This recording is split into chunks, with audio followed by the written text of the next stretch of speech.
Va, cosas que pasan de la nada. Bien, para quien no se me conoce, mi nombre es Morales Mariano. Soy instructor en lo que es la parte de socorrismo, RCP, IDEA, también en la parte de lo que es formación de brigadista de emergencia y algunas otras cositas más. Instructor de medicina táctica, paramédico de lo que es combate. Bien, hoy yo inicio con un tema del RCP, ¿sí? Sus orígenes, su historia, sus funcionalidades, ¿sí? Por qué, por ejemplo, en el uso del DEA, ¿sí? Muchas veces se usa medicación y cuando no se usa medicación, ¿sí? Recuerden que el único autorizado siempre a utilizar procedimientos invasivos es personal médico autorizado, ¿sí? Un personal normal puede utilizar un DEA, sí. Puede realizar un RCP, sí. ¿Puede administrar o suministrar medicamentos? No. Lamentablemente nosotros en Argentina tenemos algo que no está avalado, ¿sí? No está sostenido, pero está latente, ¿sí? Se llama la ley Donald, justamente que habla sobre la función del buen samaritano, ¿sí? Pero lamentablemente no está legalizado. Básicamente no existe, pero está, ¿sí? Bien, comenzamos nomás, Jorge, entonces. Sean muy buenos, bienvenidos. Saludos, bienvenidos los nuevos integrantes. Bien, comenzamos. Orígenes e historia del RCP, reanimación cardiopulmonar. Antecedentes históricos. La reanimación cardiopulmonar no nació de un solo inventor, sino que fue un resultado de décadas de avances médicos en distintas partes del mundo. Sin embargo, su forma moderada tiene un momento y protagonistas muy claros. Etapas previas, las primeras ideas, ¿sí? Que es la parte del siglo XVIII. En 1740, la Academia de Ciencias de París recomendó oficialmente practicar la respiración boca a boca para reanimar a las personas ahogadas. En 1767, en Holanda, se creó la Sociedad para la Recuperación de Personas Ahogadas, que promovía métodos de reanimación con respiración artificial. Después tenemos lo que fueron los masajes cardíacos experimentales. En 1891, el doctor Friedrich Mass, de Alemania, descubrió por primera vez el masaje cardíaco externo, aunque no fue aceptado ampliamente. Nacimiento del RCP moderno. El RCP moderno, una combinación de compresiones torácicas más respiración boca a boca, se desarrolló entre 1957 y 1960. Principal y protagonista, el doctor James Judd, el doctor Gay Kinnocker, el doctor William Cobowen, ¿sí?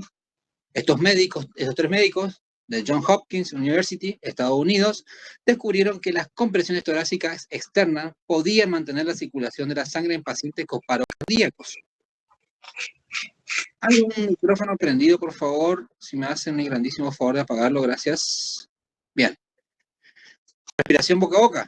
En 1958, el doctor Peter Seyfarth y el doctor James Allan demostraron científicamente que la respiración boca a boca era más efectiva que otros métodos de ventilación artificial. Seyfarth, quien integró la ventilación y las compresiones en un solo protocolo. Año oficial del RCP. En 1960 se considera el año oficial de nacimiento del RCP moderno, cuando los doctores Cowen, Judd y Knickerbocker publicaron su estudio en la revista JAMA, Journal of the American Medical Association, o asociación. Ese mismo año, la American Heart Association, la AHA, adoptó el método y comenzó a difundirlo globalmente. Un resumen práctico. Elemento, año y autor y aporte. Respiración boca a boca, 1958, Peter Seyfarth y James Allan demostraron su eficacia. Compresiones torácicas, 1957, William Cowen. James Judd y Gay Kinnocker descubrieron la técnica moderna.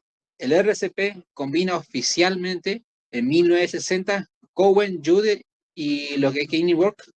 Seyfarth nace el RCP moderno. Buenas noches, profe, disculpen.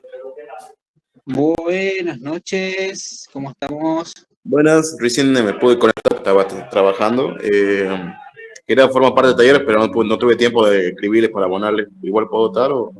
Sí, por favor, ahí hable con el instructor Jorge mientras tanto. Bueno, no hay problema. No hay problema, Beto.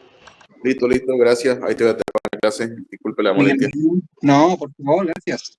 Gracias. Bien, pasamos a la década de 1970. Se estableció la secuencia ABC, Airway Rating Circulation, que era 1, abrir la vía aérea, 2, dar respiraciones, 3, hacer compresiones. La frecuencia de las compresiones comenzaba con 60 por minuto. Después teníamos la compresión aproximadamente de 4 centímetros de profundidad. Se enfatizaba la ventilación como prioridad. La década de 1980 y 1990. Se comienza a enseñar a la población civil, se ajustan las recomendaciones, compresiones a 80-100 por minuto, relación de 15 compresiones barra 2 ventilaciones. Se destaca la importancia del desfibrilador externo automático DEA. Se reconoce que interrumpir mucho más las compresiones disminuye las probabilidades de supervivencia. Por eso justamente el RCP no se corta. Pasamos al año 2000. La American Heart, o la AHA, y la European Resuscitation unificaron criterios. Compresiones a 100 por minuto. Relación 15-2 en adultos, de 5-1 en niños. Se empieza a dar más importancia a la calidad de las compresiones, que esto se refiere a la profundidad, ritmo y retroceso completo del tórax. Año 2005. Cambio grande. Relación universal de 30 compresiones barra 2 ventilaciones, tanto para adultos como para niños. Si hay un solo reanimador, profundidad de 4 a 5 centímetros. Se introduce el concepto de minimizar las interrupciones. Año 2010.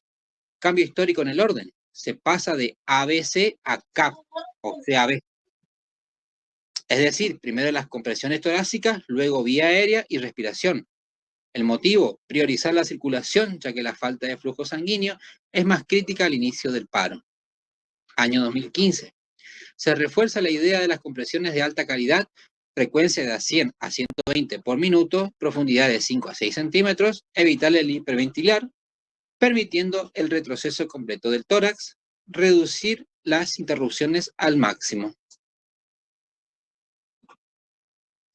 Pasamos al año 2020. Actualidad. Se impuso el RCP solo con las manos sin ventilaciones para testigos no entrenados. Se hace énfasis en el uso rápido del DEA, se promueve el sistema de alerta temprana y equipos comunitarios. En situaciones de pandemia COVID-19 se recomendó no realizar respiración boca a boca, sino el uso de barreras o solo compresiones. Evolución de la respiración de boca a boca. Entre 1950 se usaban métodos arcaicos, levantar los brazos, presionar el pecho, usar fuelles o tubos metálicos para insuflar aire. No se comprendía bien la ventilación pulmonar.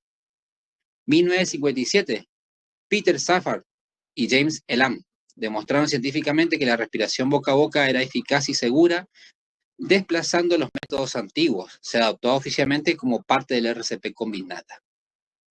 Década de 1960-1990, la respiración de boca a boca era esencial en toda reanimación. Se enseñaba incluso a niños y en escuelas. Se indicaba dar 2 insuflaciones después de cada serie de compresiones. Año 2000 en adelante, se empieza a cuestionar su necesidad en todos los casos en paros presenciados, sobre todo por causas cardíacas.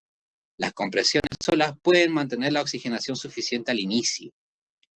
En 2010 se promueve el RCP solo con las manos para reanimadores no entrenados. Se mantiene la ventilación en casos esenciales de ahogamiento, sobredosis, asfixias, traumas y niños. Pasamos a la pandemia. Se desaconseja el contacto directo de boca a boca, riesgo biológico. Se sugiere usar mascarillas con válvulas unidireccional o barreras plásticas, bolsa ombú y mascarillas como la Pocket. Pasamos al origen e historia del DEA. Año de invención. El concepto de desfibrilador externo automático, DEA, comenzó a desarrollarse en la década de 1960, pero el primer DEA moderno apareció en 1978. Inventor, el doctor Archibald Norman, que era el famoso Archie B, junto con el ingeniero John Schultz, fueron pioneros en los primeros desfibriladores externos automáticos portátiles. Sin embargo, el DEA tal como lo conocemos hoy, automático portátil de uso público, fue desarrollado por el doctor Frank Partridge, un cardiólogo neerlandés considerado el padre de la medicina de la emergencia moderna. Tenemos algunos detalles importantes. En 1965, el doctor Frank Partridge diseñó el primer desfibrilador portátil que se instaló en una ambulancia en Belfast, Irlanda del Norte. Este equipo pesaba unos 70 kilogramos y funcionaba con baterías de automóvil. A partir del diseño inicial, en 1978, se desarrolló el primer DEA totalmente automático, capaz de analizar el ritmo cardíaco y aplicar la descarga sin intervención médica directa. Con el tiempo, los dispositivos se hicieron más pequeños, livianos y fáciles de usar, permitiendo el uso por parte del personal no médico en espacios públicos. Resumen práctico. Invención principal, el Dr. Frank Partridge. Primer prototipo, 1965, de desfibrilador portátil. Primer DEA automático moderno, 1978. País, Irlanda del Norte. Importancia. Permitió que cualquier persona pudiera usarlo para salvar vidas en caso de un paro cardíaco fuera del hospital o bien fuera del área de atención médica. Bien, evolución del uso del DEA y medicamentos desde su creación hasta hoy en día. En los años 1960-1970, los inicios de la desfibrilación. En esta época, el doctor Frank introduce el primer desfibrilador portátil en la ambulancia. En ese momento no existía el DEA automático. La desfibrilación la hacía el personal médico capacitado. Las medicaciones más usadas durante las maniobras de reanimación eran adrenalina o epinefrina, estimulante cardíaco y vasoconstrictor. Se usaba para integrar y reiniciar el corazón tras una descarga. Lidocaína, antiarrítmico, que ayudaba a estabilizar el ritmo del corazón después de una desfibrilación. Atropina, se utiliza para tratar la bradicardia, latidos muy lentos. Bicarbonato de sodio, para corregir la acidosis metabólica provocada por la falta de oxígeno prolongada. En esta etapa, la medicación era aplicada solo por médicos o paramédicos entrenados. Tenemos el año 1980-1990, aparición del DEA y protocolos estandarizados. Con la aparición del DEA automático en 1978 y su expansión en los años 80, comienzan a combinarse el uso del equipo con protocolos de reanimación cardiopulmonar llamados RCP, más organizados. Las drogas usadas en conjunto con el DEA se mantuvieron, pero con dosis y tiempos más controlados. La adrenalina se convirtió en la droga principal del paso cardíaco, administrada cada 3 a 5 minutos después de la desfibrilación. La lidocaína continuó como antiarrítmico principal. La amiodarona empezó a reemplazar a la lidocaína en los casos de fibrilación ventricular o taquicardia ventricular sin pulso. Tenemos la vasopresina. Se usó como la alternativa a la adrenalina en algunos protocolos. Año 2000 al 2010, Estandarización Internacional, AHA y ERC. Las guías de reanimación de la American Heart Association, o la AHA, establece protocolos muy precisos. Se consolidan las siguientes medicaciones. La adrenalina continúa siendo la droga base del protocolo, 1 miligramo intravenoso cada 3 a 5 minutos. Amiodarona reemplaza casi totalmente a la lidocaína como antiarrítmico principal, 300 miligramos intravenoso, luego de 150 miligramos si es necesario. Tenemos la lidocaína. Queda como alternativa si no hay amiodarona. Bicarbonato de sodio. Uso limitado solo en casos específicos. Acidosis severa, intoxicaciones, hiperquelatemia. Atropina. Deja de usarse en paro cardíaco sin pulso, pero se mantiene para la bradicardia con pulso. Tenemos la vasopresina. Se elimina como la opción en las guías más nuevas. Los DEA se volvieron de uso público, por lo que las drogas solo son aplicadas por personal de emergencia una vez que llegan. Año 2015, actualidad, era moderna del DEA. El DEA moderno analiza el ritmo cardíaco, indica si se debe aplicar descarga y guía por voz al rescatador. En la actualidad, ninguna medicación es administrada por el usuario del DEA, ya que el equipo está diseñado para el uso público. Sin embargo, en el ámbito hospitalario o de emergencias avanzadas, ACLS, se siguen usando las siguientes drogas. Adrenalina. Se sigue usando la droga principal del paro cardíaco. Amiodrona o dilocaína, para ritmos desfibrilantes que persisten después de varias descargas. Magnesio. En casos específicos, torsades de pointes o hipermanganemia. Ahí está. Me salía bien por ahí, no me salen las palabras. Bicarbonato de sodio. Solo si hay causas reversibles concretas. La atropina únicamente en bradicardias sintomáticas. Bien, esto fue un pequeño repaso, ¿sí?, por lo que es la historia del RCP y el DEA, de qué se trata, de dónde viene su fundador, para que ustedes más o menos tengan una pequeña reseña.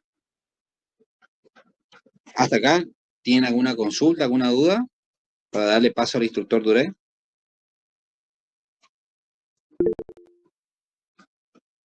Hasta ahora, por lo menos para mí, yo estoy tomando nota, por lo menos está bien, yo no tengo ninguna duda. Bien, gracias. Sí, Rodolfo, ¿en qué te ayudo?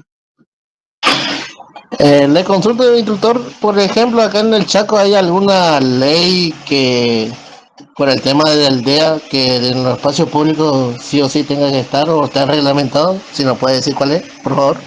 En este momento no me acuerdo el número. Te soy honesto, no me acuerdo el número. Pero sí hay una reglamentación. Va a nivel país, está. A nivel país.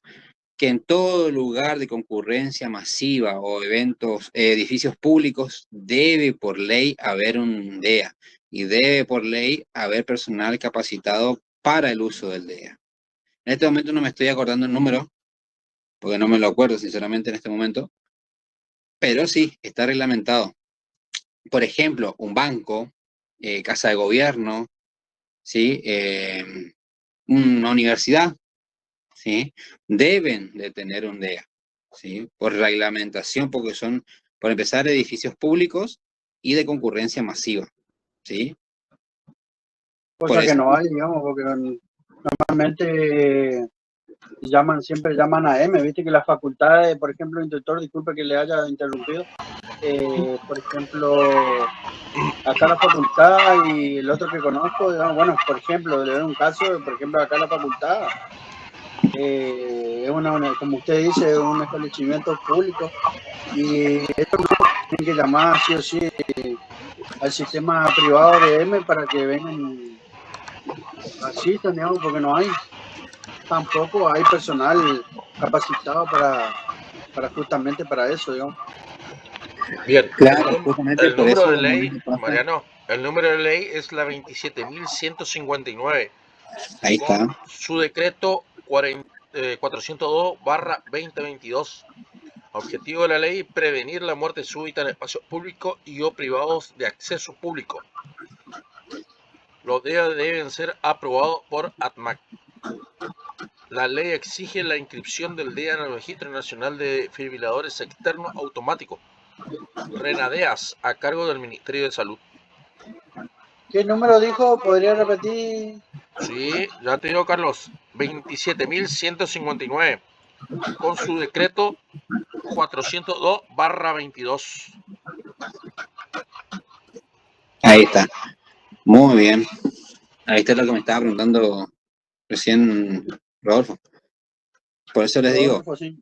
es obligación, pero hay que cumplan la ley. Lo mismo en Sí. eventos de concurrencia masiva, por ejemplo. Yo que me dedico a lo que es seguridad, ningún establecimiento, ninguno, no tiene ni siquiera una gasa, con eso lo digo todo. Menos Sí. tiene un DEA. Un equipo de DEA, para que ustedes se orienten un poquito en valor, está alrededor de 950.000 pesos más o menos. Depende de la marca, el modelo, de dónde venga y demás. Pero ese precio ronda. Cada desfibrilador. Sí, Bien. bastante picante. Lo estoy mirando en internet. 2.800.000 pesos. Me quedé atrás entonces. Me quedé muy lejos con el precio. Sí. Cuando yo lo iba a 2 comprar millones. salía eso y ¿Sabes ya no lo lo que? pude comprar, al menos lo voy a poder comprar. Pero es Te algo muy queda, necesario en tenerlo. Mercado Libre te quedan 6 cuotas de 659.000 pesos con 260 centavos. Baratito. Bien, baratito. Sí. Tráeme 3, 4. 3, 5 4, ya pedí tráeme. yo ahora. Uno para cada día. Uno para cada día de la semana. Bien, chicos, si no hay alguna duda más, alguna consulta, le doy paso al instructor Duré para que pueda comenzar su presentación. Bien, chicos. Guardamos un instante que ahí ya lo comparto.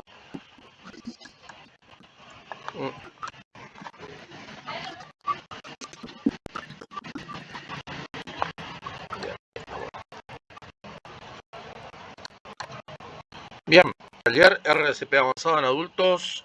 Mi nombre es Duré Jorge, instructor en primer auxilio para personal de Fuerzas de Seguridad y Fuerzas Armadas, instructor en RCP IDEA, instructor en medicina táctica también.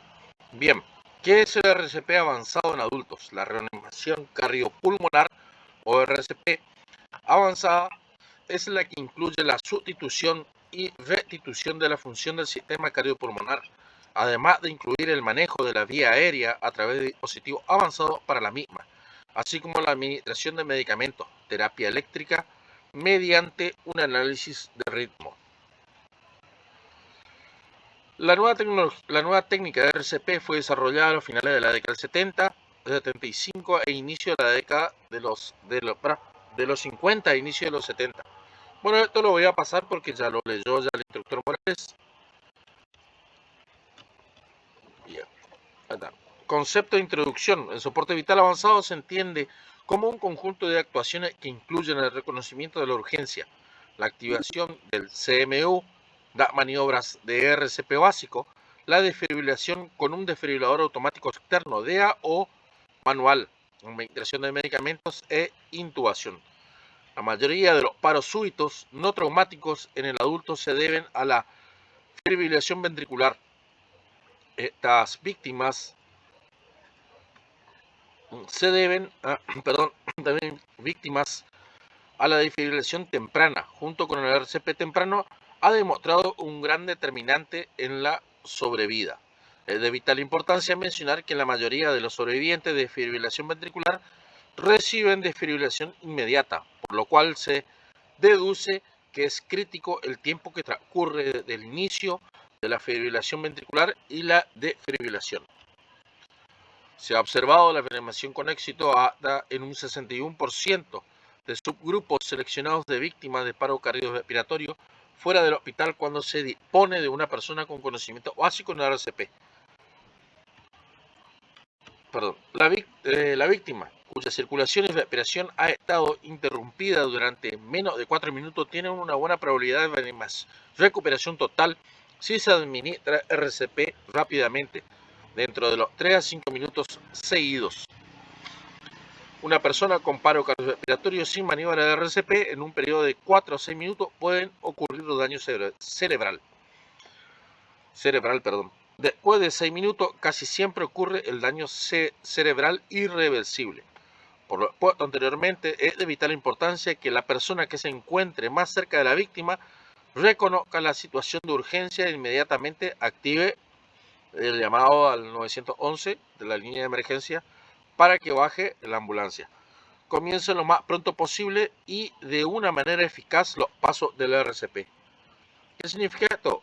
Luego de nosotros llamemos al 911, iniciamos automáticamente el RCP. Reconocimiento de la urgencia. A. Determinar la edad del paciente. Adulto mayor de 8 años, niño entre 1 a 8 años, lactante, menores de 1 año. El objetivo es identificar la edad del paciente. Es para determinar el tipo de maniobra de RCP que se le darán. Si el paciente se clasifica como un adulto, se prosigue la siguiente secuencia. B. Valorar el estado de la conciencia de la víctima. Estímulos verbales: cuando se observa a una persona con pérdida de conciencia, debemos llegar inmediatamente con ella. Para poder acercarnos a preguntar, nuestra posición debe ser con una rodilla en el suelo y la rodilla contraria flexionada. En el caso de que el paciente pueda responder de manera agresiva, el reanimador podrá alejarse rápidamente, así evitar alguna agresión física. Para valorarlo, inicialmente se le realizan algunas preguntas como ¿estás bien? ¿Cuál es tu nombre? Entre otras, con el objetivo de que responda verbalmente. Si no responde, se prosigue a corroborar el estado de inconsciencia con la realización de estímulos dolorosos. Estímulo doloroso: con el puño de nuestra mano se presionará y dará vuelta de manera simultánea en el manubrio del esternón o en el tercio medio de alguna clavícula, con el fin de provocar un estímulo doloroso y el paciente pueda responder al mismo. En caso de que no responda, se prosigue a la revaloración de los signos de circulación. Búsqueda del signo de la circulación. Si la víctima no responde y no respira, o la respiración es normal, por ejemplo, si solo jadea o boquea, puede indicar paro cardiorrespiratorio o respiratorio. Se toma el pulso carotídeo del paciente entre 5 a 10 segundos y si no se encuentra presente, indica paro cardiorrespiratorio. Con lo anterior podemos hacer el diagnóstico de paro cardiorrespiratorio o paro respiratorio. Ahí podemos ver la posición en la toma fotográfica, cómo debemos observar al paciente. Activación del sistema médico CMU. Pedir a alguien en específico que realice la llamada al 911. Esto es algo internacional, también tenemos 066 o 065 en otros países. Decirle de manera breve lo siguiente: que diga que ya inició la maniobra de RCP. Debe pedir que traiga una ambulancia con desfibrilador. Debe dar la ubicación exacta. Se lo debe pedir que sea el último en colgar. Debe de regresar e informar lo que dijo. Bien, chicos, ¿qué hacemos en este caso? Debemos llamar al 911 o pedir, si nosotros hacemos la maniobra de RCP, hacemos la verificación, no tiene pulso, no respira, iniciamos el RCP y pedimos a la gente, si estamos en la vía pública, que colabore con nosotros y que llame al 911. Ya vamos a ver la posición y que informe. Hoy día, por ejemplo, el 911 de Resistencia ya tiene la ubicación por GPS cuando uno llama. Le da la ubicación. De igual manera, repetirle al operador qué es lo que está ocurriendo, qué maniobra está haciendo la persona que está ayudando, iniciando el RCP, y que pida que baje una ambulancia en forma urgente. Posición de la víctima. Para poder iniciar la maniobra de RCP y que esta sea efectiva, la víctima deberá estar colocada en cúbito supino sobre una superficie firme y plana, cuidando de que la cabeza no esté en una situación más alta que el resto del cuerpo, debido a que el riesgo sanguíneo al cerebro se puede ver comprometido. Si la víctima está colocada boca abajo, el reanimador deberá voltearla en bloque, de tal manera que la cabeza, los hombros y el torso se muevan simultáneamente sin doblarse. Si se sospecha de lesión de la columna cervical, la víctima deberá voltearse haciendo el control cervical si es posible. Posición del reanimador.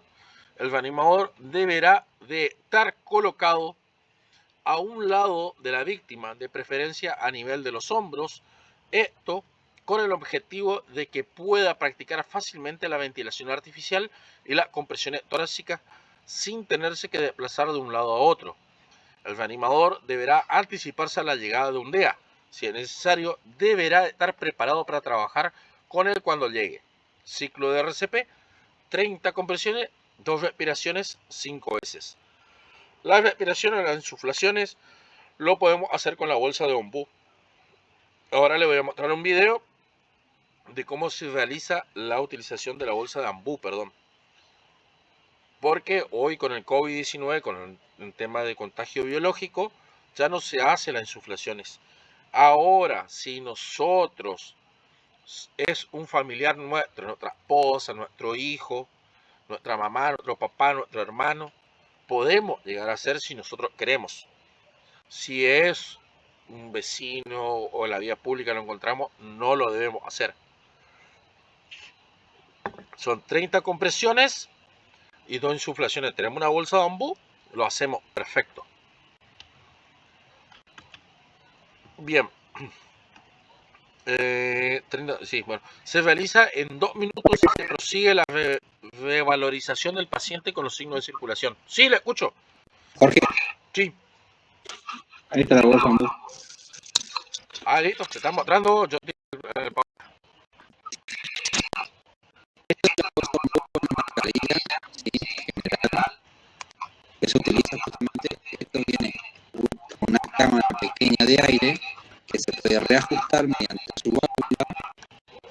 para viajar, Mariano, para viajar de compartir, entonces así te ven los chicos. Ahí está. Se me baja ahí la cámara ahí. Con esta válvula pequeña reacondicionamos la máscara, ¿sí? Para la persona recibir el aire impulsado por la bolsa. Consulto. Ahí tenerle a Mariana la bolsa. Consulto. A ver, chicos. ¿Presionamos fuerte la bolsa de bambú o suave? A ver, pregunta para todos. Compresión suave, digamos, para que vaya. Sería, mientras que lo después sería en realidad, yo lo que vi también, y lo que más o menos aprendí yo también, es que, por ejemplo, en este caso, sí, se puede hacer solo también, ¿no es cierto? Pero si por ahí alguien que ayude a hacer la compresión, y mientras que hago las compresiones de tórax, dejar de hacer las compresiones, te quiero decir, y después largar el aire, ¿no? Exactamente, entre dos se tiene que trabajar. Le pedí ayuda a otra persona, colocamos la bolsa de bambú, ahí ya el instructor Morales va a mostrar, y la hacemos suave, porque nosotros nos respiramos. ¿Respiramos? ¿Ven eso? Suave. ¿Ven esto que está ahí? Sí. No, eso se llama diafragma. ¿Sí? ¿Qué pasa con el diafragma? Esta es la válvula de inserción, o bien la famosa bocacha de salida. ¿Qué pasa con esto? Acá hay algo muy particular. Mariano, ahí Pedro contestó exactamente, Pedro, disculpa.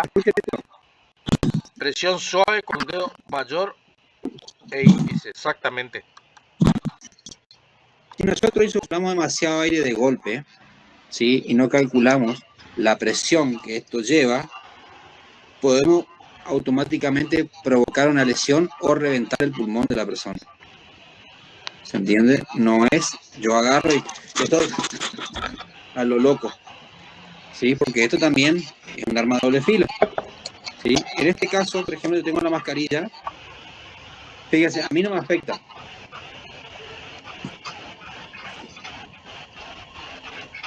¿Por qué? Porque controlo la insuflación. Pero si yo hago fuerte,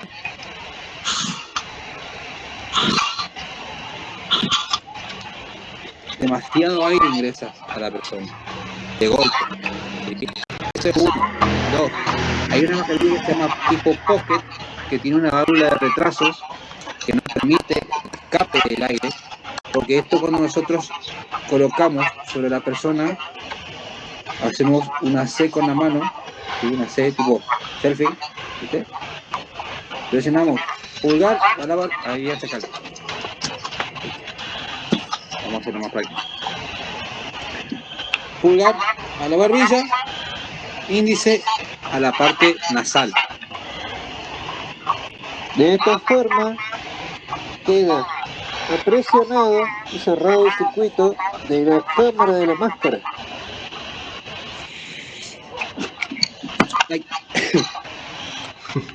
Eso va a hacer que no se escape, ¿sí? La insuflación, el aire y la insuflación, y tampoco que ingrese algo externo, fuera de lo común. ¿Se entiende? ¿Entendieron? Sí, sí. Bien. También esto tiene una pequeña válvula antirretorno y una válvula de ingreso, ¿sí? Nosotros vemos ¿qué hace esto? Lo que permite que la conexión directa al oxígeno, ¿sí? Pongámosle que la persona necesite oxígeno por H o por B, Entonces esto nos permite conectar el ingreso del oxígeno, conectar a la mascarilla, ¿sí? O a la mascarilla pocket, ponerle el barbijo al paciente y que esto vaya suministrando la cantidad de oxígeno que nosotros podamos pasar. Pongámosle 200 gramos por cada mililitro, por cada litro, depende de la circunstancia, ¿entiendes? Obviamente eso ya lo maneja un personal médico capacitado, ¿sí? Personal civil, si tiene algo de esto, ¿sí?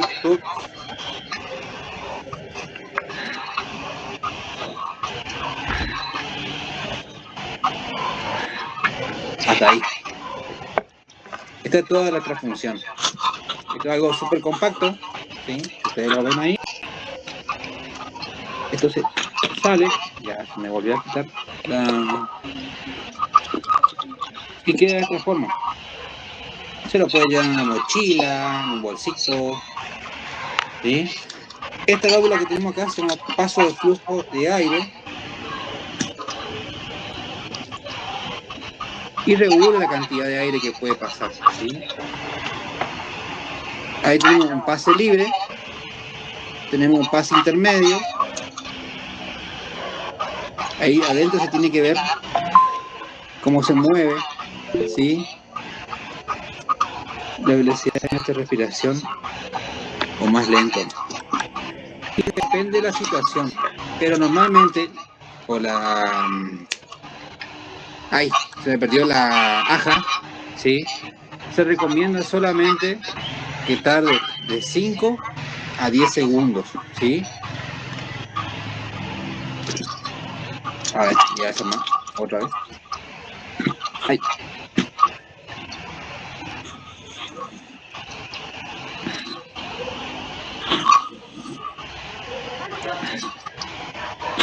Eso no.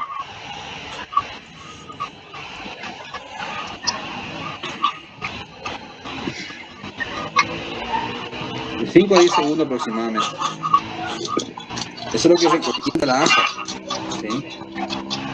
Pero si tenemos una persona ahogada, no tenemos esto, yo no lo recomiendo. Siempre digo,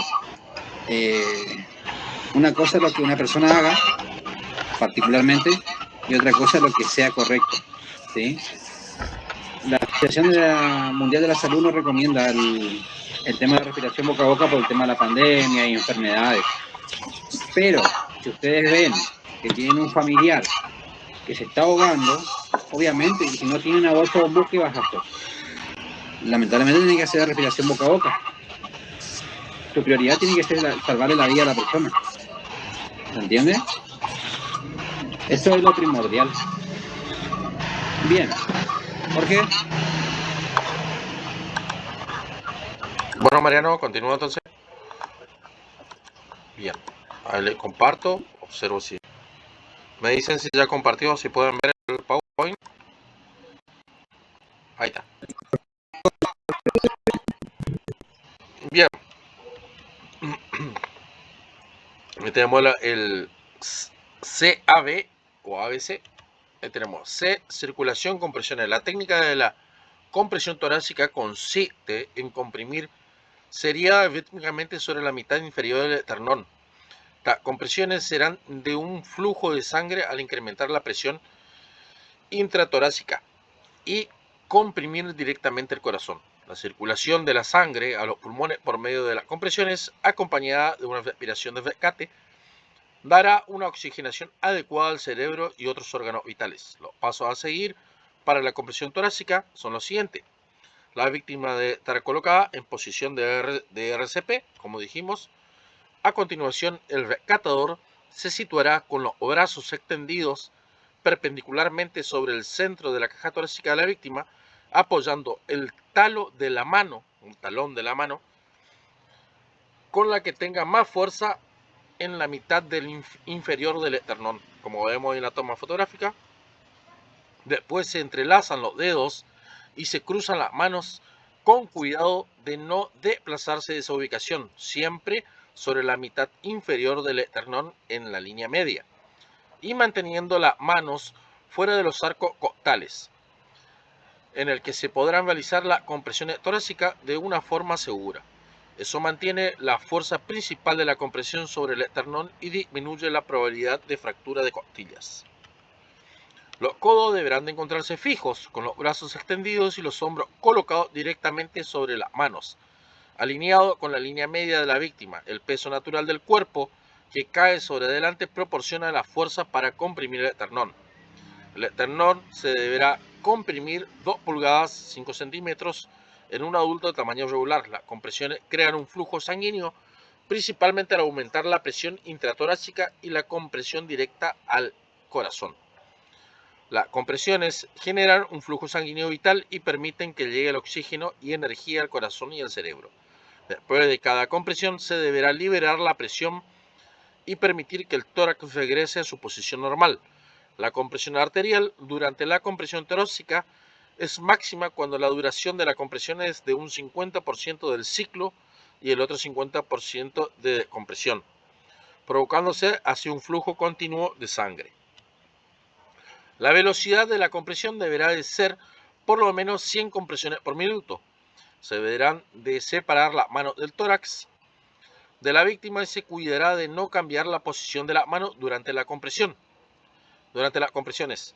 En el caso de perderse la posición de las manos, se localizará la posición nuevamente siguiendo el reborde costal, como se explicó anteriormente. Las compresiones de rebote y los movimientos bruscos, la posición inadecuada de las manos pueden disminuir la eficacia de las compresiones torácicas. Ahí podemos ver la toma fotográfica donde debemos colocar bien nuestras manos.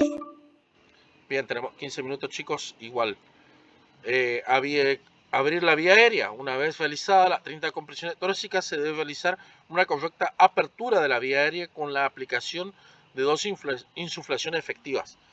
En la víctima inconsciente, el tono muscular se encuentra disminuido, por lo cual la lengua cae hacia atrás, obstruyendo el paso del aire, siendo esta la principal causa de obstrucción de la vía aérea, puesto que la lengua está unida a la mandíbula. Al moverse hacia adelante, la lengua también se desplaza hacia adelante, liberando la hipofaringe y abriéndose así la vía aérea. El reanimador deberá utilizar la maniobra de inclinación de la cabeza anuada a la elevación del mentón para abrir la vía aérea. Es importante señalar que si se observa algún objeto o cuerpo extraño dentro del área de la víctima, este deberá ser retirado con el dedo índice y medio cubierto con una tela. El material sólido deberá ser extraído con el dedo índice en forma de gancho. Maniobra de barrido. Maniobra para levantar la cabeza del mentón. La técnica de inclinación de la cabeza más elevación del mentón deberá de realizarse de la siguiente forma. 1. Colocar la mano sobre la frente de la víctima. Se aplica presión firme y hacia atrás para inclinar la cabeza. 2. Se coloca los dedos índice y medio de la mano sobre la parte ósea del mentón. Se levanta el mentón hacia adelante, sosteniendo la mandíbula. Los dedos no deberán de presionar los tejidos blandos que se encuentran por debajo del mentón debido a que podría obstruir la vía aérea. La boca no debe de quedar cerrada. Esta maniobra no deberá ser utilizada en pacientes en los que se sospeche lesión de columna cervical. Ahí podemos ver la toma fotográfica de la forma del control de la vía aérea o la liberación de la vía aérea. Maniobra de tracción de mandíbula. Existe una maniobra para abrir la vía aérea, la cual puede ser utilizada como sustituto de la maniobra anterior, en caso de sospechar lesión de la columna cervical. 1. Coloque las manos cada uno al lado de la cabeza de la víctima, descansando los codos en la superficie donde se encuentra la víctima. Tome los ángulos de la mandíbula con los dedos índice, medio y anular. 3. Con los 3 dedos de cada mano traccione hacia adelante los ángulos de la mandíbula. 4. Si los labios se cierran, retraiga el labio inferior con el pulgar. Si se necesita realizar ventilación artificial, se deberán de cerrar las fosas nasales colocando su mejilla firmemente contra ellas. Ahí podemos ver la toma fotográfica de cómo realizar la maniobra anterior. Ventilación artificial o de rescate. Bueno, esto lo voy a pasar por alto justamente porque, como dijimos, en el tema del COVID-19, por ahí, a nivel internacional, se aconseja no realizarlo. Igual van a tener material de estudio. Bien, posición de recuperación. Si se usa para manejar a la víctima que se ha recuperado signos de circulación y automatismo respiratorio, cuando una víctima que no responde está acostada y respirando espontáneamente, las vías aéreas pueden obstruirse con la lengua, moco o vómito. Estos problemas pueden ser prevenidos cuando la víctima se coloca de lado porque el fluido puede drenarse fácilmente de la boca. Al decir sobre una posición se debe considerar los 6 puntos que vamos a ver a continuación. 1. La víctima deberá estar lo más máximo a una posición lateral con la cabeza pendiente para ayudar al drenado de los fluidos. La posición debe ser estable, evitar colocar presión sobre el pecho que evite la respiración. De ser posible, voltear a la víctima por los lados y regresarla al mismo lugar de manera fácil y segura, siempre tomando en cuenta evitar lesionar la columna cervical. Bien, esta es la posición lateral de seguridad. Como vemos, si la víctima recobró conciencia, empezó a respirar, la debemos de colocar en posición lateral de seguridad, tanto para el izquierdo o derecho. A ver, le voy a poner mi cámara. Un segundo, estamos a 15 minutos. Sí, a ver, ahí. ¿Qué debemos hacer? Cruzamos el brazo izquierdo o derecho, si está la víctima así, y la giramos de costado. Y extendemos el brazo en esta posición, para que pueda drenar por la boca lo que es vómito, y lo que es, por ejemplo, la saliva, catarro, etcétera, en este sentido. Siempre lindo hacerlo presencial, mucho mejor. Pero bueno, sí, Mariano, te escucho, adelante. Conjuntamente pasa para que la persona no se broncoaspire, que la persona absorba algún tipo de resto que le haya quedado en la boca o cerca de la nariz. Exactamente. Bien, vamos al uso del desfibrilador. Bien, volvemos. ¿Cómo operar un DEA? Condiciones especiales que pueden requerir acciones adicionales cuando usted llega a la escena de una víctima con un paro cardiorrespiratorio o usted está realizando RCP y la otra persona llega con un DEA. Recuerde rápidamente las condiciones que puede cambiar el uso de un DEA. Valorar el uso del DEA en niños de 1 a 8 años de edad. Si hay una víctima dentro del agua, saca a la víctima y seque el pecho con una toalla. No coloque los electrodos del DEA sobre un desfibrilador implantado. Si la víctima tiene colocado un parche de medicamento sobre el pecho, en la región donde se debe colocar los electrodos del DEA, el parche debe ser retirado y en la zona de la piel deberá ser limpiada. Reglas generales para el uso del DEA durante una resucitación. Asegúrese de contar con un espacio suficiente para realizar el RCP y operar un DEA. No intente la maniobra de RCP en una cama blanda, dentro de un automóvil o la víctima en una silla. Coloque a la víctima en una superficie firme y horizontal como el suelo. Si es posible, coloque el DEA cerca de la oreja izquierda de la víctima. Esta posición emitirá alcanzar los controles del DEA fácilmente. Colocar los electrodos adhesivos en la posición correcta sin estirar demasiado los cables y poder realizar RCP en la posición correcta. Aquí podemos ver la toma fotográfica de un DEA. Pasos universales. Encienda el DEA. Conecta el DEA al pecho al paciente a través de los electrodos adhesivos. Coloque la ropa,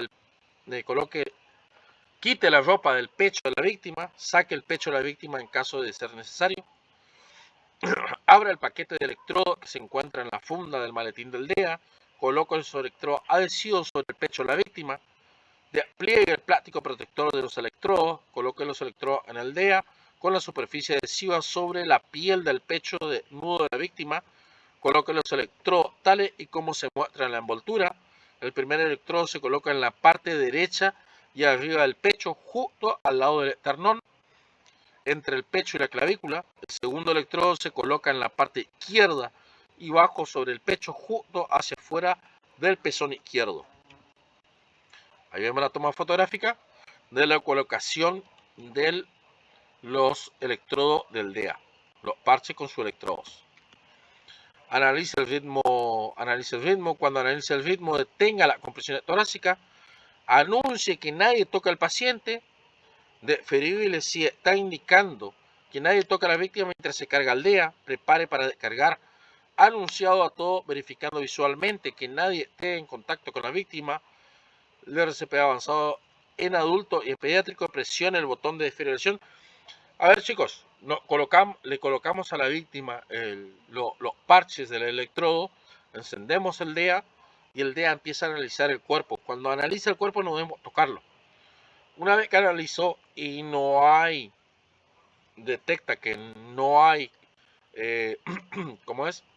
El trabajo del corazón, nos va a informar el DEA y vamos a tener que presionar el botón para producir el shock eléctrico. Nuevamente, una vez que produce la carga eléctrica, va a volver a analizar el DEA y te va a informar. Bien, acciones y análisis de subsecuentes.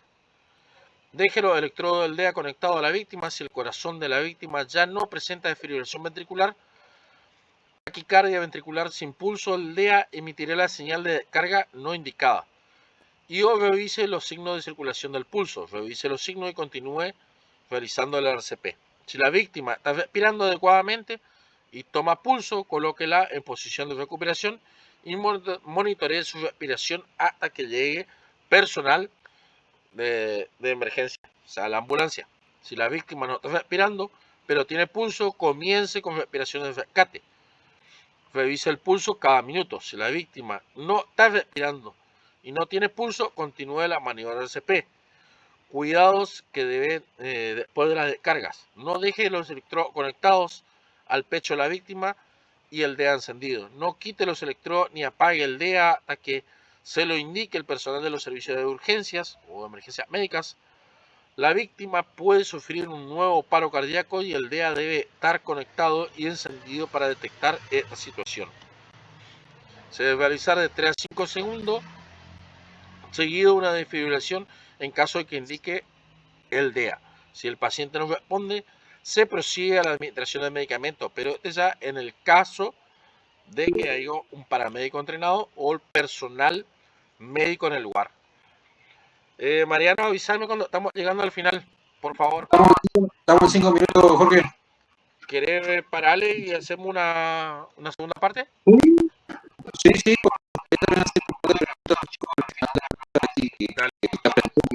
Chicos, ahí le preparo el enlace y le paso por WhatsApp. ¿Les parece? Todos están en la comunidad, así que lo voy a subir a la comunidad para que puedan empezar. Bien, chicos, espero preparen su mate y 23. En el caso de que... ¿Cómo decís, Ale? Dale. Bien, ahí les paso en la comunidad. Bien, chicos, 23:45 entramos de vuelta. Ya les paso. Listo. Esperamos la segunda parte.